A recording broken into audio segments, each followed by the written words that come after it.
அனைவருக்கும் வணக்கம். சற்று முன் வெளியான முக்கிய அறிவிப்பு.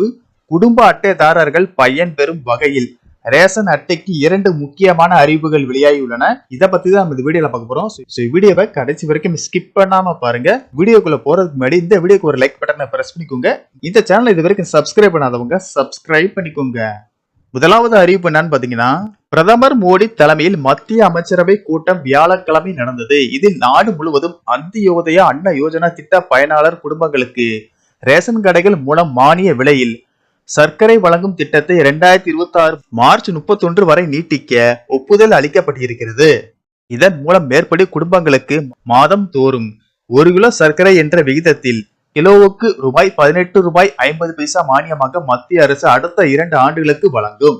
இந்த திட்டத்தின் மூலம் அந்தியோதயா அன்ன யோஜனா திட்டத்தின் கீழ் உள்ள 1,89,00,000 குடும்பங்கள் பயன்பெறும் என மத்திய அரசு அதிகாரிகள் தெரிவித்தனர்.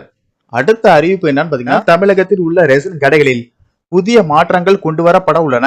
அது என்னன்னு பாத்தீங்கன்னா, ரேஷன் பொருட்களின் சுகாதாரம், எடை ஆகியவற்றை உறுதி செய்வதற்கு தமிழக அரசு முடிவு செய்துள்ளது.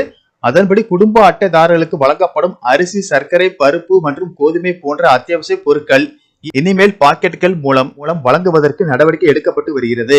இதனால் பொருட்களின் தரம் குறைவதை தடுப்பது மட்டுமல்லாமல் எடையிலும் எந்தவித மாற்றமும் இருக்காது என்று அதிகாரிகள் தெரிவித்துள்ளனர்.